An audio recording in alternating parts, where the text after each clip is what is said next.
오늘은 7월의 세 번째 주일 7월 18일입니다. 이제부터 비대면으로 예배를 드리게 돼서 영상으로 하나님 말씀을 전합니다. 기도하겠습니다. 사랑과 은혜가 충만하신 좋으신 하나님 고맙고 감사합니다. 모든 것은 하나님의 뜻이 있음을 압니다.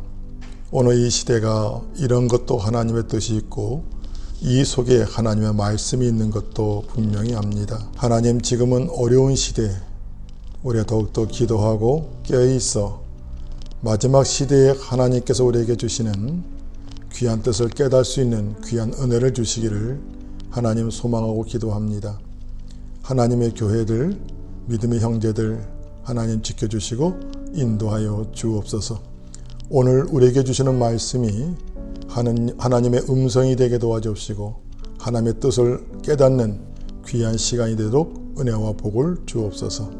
예수 그리스도의 이름으로 기도하옵나이다. 아멘.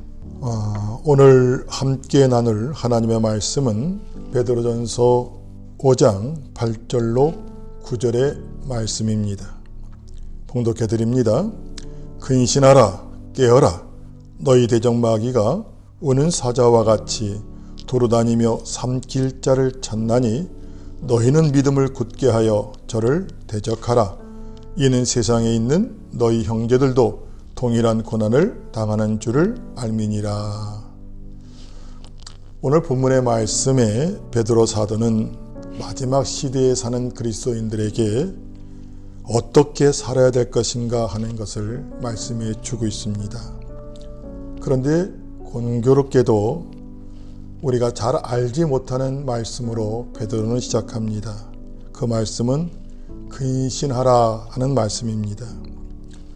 근신하는 것이 무엇입니까? 우리는 잘 아는 근신하는 뜻을 자신의 잘못을 뉘우치는 마음으로 행동과 말을 조심하는 것, 이거를 근신하고 이렇게 말을 합니다. 그래서 어느 때는 자, 너 근신해, 아니면 자중해, 너 근신 중이잖아, 이런 말 할 때가 많습니다. 이것을 근신으로 안다면 우리 그리스도인들은 실패할 수밖에 없습니다. 우리가 알고 있는 근신이란 말과 성경이 말씀하시는 근신이란 말이 다르기 때문입니다. 성경은 우리의 지식으로 해석하면 안 됩니다. 성경은 하나님의 성령의 감동으로 지어진 책이기 때문에 성령의 감동이 없이는 하나님의 말씀을 해석할 수가 없다라는 것입니다. 요즘 많은 사람들이 성령의 감동이 없이 사람의 지식으로 성경을 보고 성경을 말하고 성경을 이해하려고 합니다. 그러다 보니까 많은 사람들이 하나님의 뜻과 상관이 없는 길을 갈 때가 많다라는 것입니다. 그럼 성경이 말하는 근신한 뜻이 무엇입니까? 이 근신한 말은 히브리어에 보면은 메지마라는 말입니다. 이 말은 분별하라 하는 뜻입니다. 사람이 나이가 들면 가장 부족한 것이 분별하는 것입니다. 분별력이 떨어집니다. 그러나 사람뿐 아니라 이 시대도 마지막 때가 되면은 많은 사람들이 이 분별이 잘 못합니다. 분별력이 떨어지기 때문입니다. 그래서 이단도 흥행합니다. 왜? 마지막 시대는 무엇이 진리인지 무엇이 거짓인지 잘 분별이 안 가기 때문입니다. 진짜가 가짜 같고 가짜가 더욱 진짜 같은 세상이 마지막 때이기 때문입니다. 정신 차리라 하는 말은 우리의 삶의 우선순위를 알라 하는 말입니다. 마지막 시대는 사람들이 정신을 못 차립니다.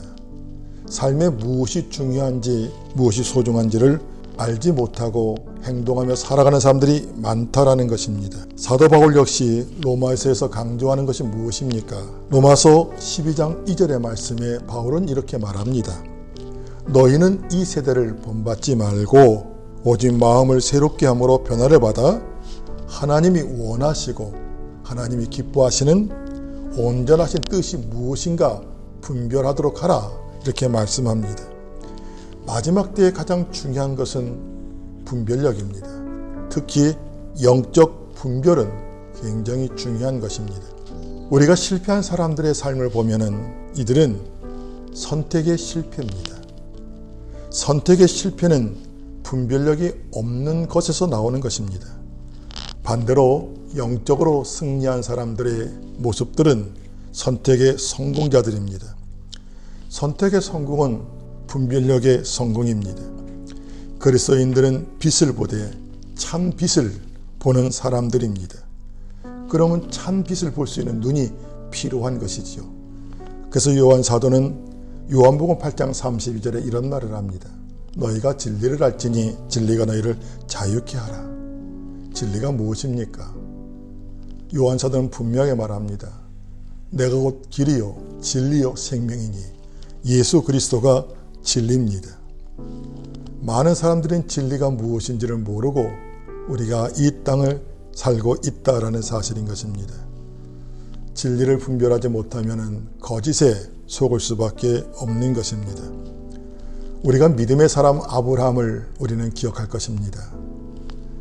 아브라함과 조카 롯은 이제 하나님의 말씀에 명령에 따라서 본토 친척 아비의 집을 떠나서 하나님의 지시한 땅으로 갔습니다. 그리고 그 땅에서 큰 기근이 나왔습니다. 그리고 그 기근 중에 물을 찾을 수 없을 때 물을 찾고 나서 아브라함의 종들과 롯의 종들이 서로 다툼을 합니다. 그때 아브라함은 롯에게 이런 제안을 합니다. 우리가 이제는 많은 짐승떼가 많아졌고 종들도 많아졌으니 서로가 헤어지는 게 낫다 하면서 네가 자하면 나는 우할 것이고 네가 우하면 나는 자하리라 말합니다. 이 말은 선택을 얘기하는 것입니다. 왜냐하면 지금까지 조카 롯은 아브라함을 의지하고 아브라함의 결정에 따라서 살아왔습니다. 이젠 네가 스스로 선택하라 하는 말씀입니다. 그럼 롯이 어떻게 했을까요? 이제 롯은 자기의 종들을 풀어서 우리가 어디로 가야 될지 어디가 좋은 땅인지를 이제 알아볼 것입니다. 그리고 그는 이제 종들로 인해서 좋은 땅을 찾았다는 소식을 들었습니다. 그 땅이 어디죠? 바로 소알이라는 땅입니다. 우리가 잘 아는 소돔과 고모라의 땅이죠. 그리고 그 땅이 얼마나 좋은지 그 땅은 에덴 동산과 같다라고 성경이 기록되어 있다라는 것입니다. 그리고 조카 롯은 아브라함에게 말합니다. 삼촌, 나는 소알 땅으로 가겠습니다. 사실 에덴 동산 같다는데 그 땅을 맞이할 사람이 어디겠습니까? 롯은 지체하지 않고 그 땅을 선택하고 떠났습니다. 자, 근데 문제는 뭐지요? 그 땅이 보기에는 에덴 동산 같은 땅이었지만은 성경은 그 땅을 이렇게 말합니다. 소돔과 고모라를 멸하시기 전이었으므로 에덴 동산과 같고라고 말합니다. 지금은 에덴 동산과 같지만은 그 땅은 여호와께서 멸할 땅이라고 말씀해 주고 있다라는 것이지요. 그리고 또한 그 사람들은 악하다라고 성경은 말하고 있는 것입니다. 조카 롯은 보이는 것, 좋게 보이는 것을 선택했습니다. 근데 그 선택은 완전한 실패의 선택이었습니다. 자기의 재산을 지키려고 그가 선택한 땅은 결국 모든 것을 잃고 나오는 그런 땅이 되었다라는 사실인 것입니다. 이와 비슷한 말씀도 있습니다. 우리가 룻기서라는 책이 있습니다. 거기 보면은 엘리멜렉이라는 사람, 나옴이라는 사람이 나옵니다. 그 베들레헴의 지역의 큰 유지였습니다. 한마디로 큰 어른이었다는 얘기죠. 근데 그 땅에 기근이 들자 이 엘리멜렉과 나오미는 잠시 기근의 때를 피해서 모압이라는 땅으로 거처를 옮깁니다. 자, 이것이 그의 실패였다라는 사실인 것입니다. 이것이 속는 거예요. 영적 분별력이 없을 때 그들은 그것을 선택할 수밖에 없다라는 사실인 것입니다. 이들은 누굽니까? 하나님의 자녀들입니다. 베들레헴은 하나님이 그들에게 주신 땅입니다. 그 땅이 비록 기근에 허덕인다 할지라도 그들은 그 땅을 떠나서는 안 된다라는 사실인 것입니다. 왜 그렇습니까? 바로 아비멜렉의 이름의 뜻은 하나님은 나의 왕이라는 뜻입니다. 나옴이란 이름의 뜻은 기쁨, 하나님은 나의 기쁨이란 뜻입니다. 한마디로 그들은 입으로 날마다 하나님은 나의 왕이시고 하나님 나의 기쁨이라고 고백했던 사람들이라는 것입니다. 그들이 잠시 기근이 왔다고 해서 그 땅을 떠나는 것은 옳지 않은 것입니다. 잠시 그 땅을 떠나려고 했지만은 그들은 어떻게 했습니까? 결국 모압의 땅에 정착하게 됩니다. 그들의 결과는 어떻게 됐습니까? 성경은 기록되어 있지만은 엘리멜렉이 갑자기 죽었습니다. 엘리멜렉만 죽은 것이 아니라 그의 두 아들도 죽음을 당하는 것을 우리가 볼 수가 있다라는 사실인 것입니다. 그는 살려고 그 땅을 갔지만은 결국 죽음으로써 생을 마감하는 것입니다. 이것이 바로 매지마, 근신하라는 것에, 분별하는 것에 실패였다라는 사실인 것입니다. 베드로 사도는 마지막 때에 사는 우리에게 분명히 오늘 말씀해 주고 있습니다. 근신하라, 그리고 깨어라 하고 말씀해 주고 있는 것입니다. 사랑하는 성도 여러분, 오늘 이 시대가 바로 그런 시대입니다. 정신 차리지 아니하고 근신하지 않고 깨어있지 않고 기도하지 않고서는 이 마지막 때를 이길 수 있는 사람이 하나도 없다라는 것입니다. 우리가 아브라함의 조카 롯도 그의 재산을 지키려고 그 땅을 떠났지만 결국 빈손으로 그들은 그 땅을 떠날 수밖에 없었습니다. 바로 엘리멜렉과 나오미도 아무것도 얻는 것이 없이 나오미가 돌아올 때는 나오미라 부르지 마라, 내 이름을 말하라 하라, 쓴물 고통이라 이렇게 말하는 모습을 볼 수가 있다는 것입니다. 오늘 베드로 사도는 우리가 근신해야 될 일을 또 이렇게 말합니다. 너희는 이 세대를 본받지 말고 라고 얘기하는 것입니다. 오늘 여러분, 우리는 이 시대를 따라가는 것이 아니라 하나님의 말씀을 따라 우리가 가야 된다는 것입니다. 오늘 여러분, 이 시대가 굉장히 어렵습니다. 악한 마귀는 교묘하게 오늘도 교회 안으로 들어와 있다는 것입니다. 오늘 이 교회가 정말 복음 안에 서 있습니까? 아니면은 세속화되고 있습니까? 목사인 저의 눈으로 봐도 복음 안에 서 있는 교회보다는 세속화된 교회가 너무 많다라는 것입니다. 때로는 세상 사람들이 교회를 향하여 비방하는 소리를 들을 때마다 그들이 너무한다라는 생각보다는 빨리 우리 교회들이 정신 차려야 된다는 생각이 먼저 듭니다. 사실 목사들 보고서 욕하는 그들을 보여서 그들을 미워하는 것이 아니라 우리 목사들이 정신 차리라는 하나님의 음성으로 들리기도 합니다. 사랑하는 성도 여러분, 오늘 그렇습니다. 오늘 세상 바깥에만 무서운 적이 있는 것이 아니라 오늘 교회 안에도 무서운 적이 있다는 것입니다. 그럼 교회 안의 적이 무엇입니까? 세속화입니다. 오늘 많은 사람들이 교회 안에 세속화가 들어왔다는 것입니다. 하나님의 말씀을 설교로 세속화시켰습니다. 또한 세속적인 찬양으로 많은 사람들의 마음을 또한 즐겁게 하려고 하는 모습을 볼 수가 있다는 것입니다. 세속적인 예배, 세속적인 선교, 세속적인 교육, 이런 것들이 들어와 있다는 사실인 것입니다. 우리가 진짜와 가짜를 분별하기가 굉장히 어려운 시대에 있는 것입니다. 어느 것이 세속적이고 어느 것이 성경적입니까?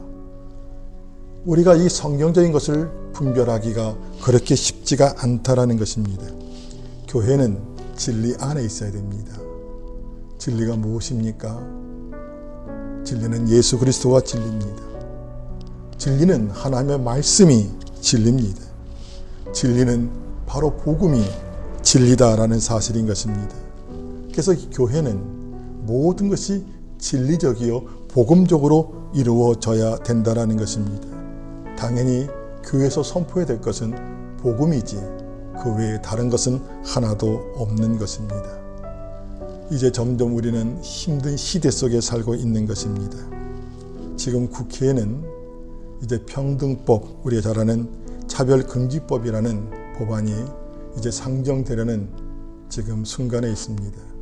상정되는 순간에 결국은 이것이 통과될 것이며 통과되는 순간부터는 이제 교회는 굉장히 큰 위기가 찾아올 것입니다. 우리가 믿는 하나님은 유일신 하나님이십니다. 창조주 하나님이십니다. 만약에 평등법이 통과되고 나서는 이제 하나님을 유일신이라는 말을 써서는 안 됩니다. 그냥 하나님이라고만 불러야 됩니다. 왜냐하면 모든 신들이 다 평등하기 때문입니다. 기독교 말하는 하나님뿐 아니라 지금 이 땅에 40만의 무당들이 섬기는 그들의 신들도 똑같이 대우를 받아야 된다는 사실인 것입니다. 이제부터는 귀신들도 신이 되는 거예요. 그뿐이 아닙니다. 오직 구원, 오직 예수, 오직 말씀, 오직 복음, 이런 말도 이젠 쓸 수가 없습니다. 오직이란 단어가 우리의 삶 가운데 사라지기 때문입니다. 우리가 예수를 믿는 이유는 유일신 하나님이기 때문에 하나님을 믿고 예수를 믿는 것입니다. 우리가 하나님의 말씀을 하나님의 말씀이라고 말하는 것은 이 말씀이 오직 우리에게 생명을 주는 유일한 말씀이기 때문입니다. 복음, 이 세상의 어떤 그 소리보다도 가장 복된 소식이 하나님의 말씀입니다.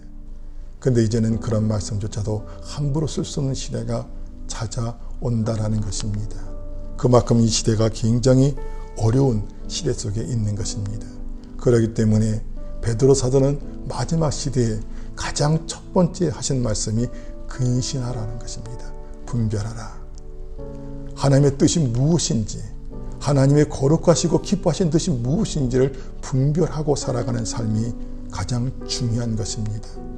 지금 모든 사람들이 이구동성으로 어렵다, 힘들다 말합니다. 맞습니다. 어렵고 힘든 시대입니다. 이럴수록 깨어나야 됩니다. 정신 차려야 됩니다. 그리고 기도해야 됩니다. 기도하겠습니다.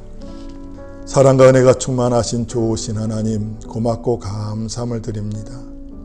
베드로 사도는 마지막 때에 사는 우리들에게 분명하게 그리고 확실하게 말씀합니다.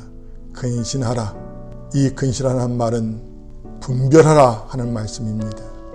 그만큼 많은 사람들은 마지막 때 분별력이 떨어지기 때문입니다.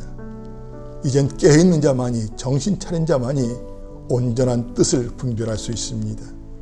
아버지 하나님, 이 마지막 때에 정신 차리고 근신하고 깨어있어 기도함으로 말미암아 하나님께서 우리에게 마지막으로 주시는 그 뜻을, 그 사명을 감당할 수 있는 우리의 삶, 우리의 교회, 우리의 심령이 될 수 있도록 은혜와 복을 주옵소서. 한 주간도 주의 은혜가 함께하여 주시고 우리 사랑하는 모든 성도들을 지켜주시고 인도하여 주옵소서. 예수 그리스도 이름으로 기도하옵나이다. 아멘.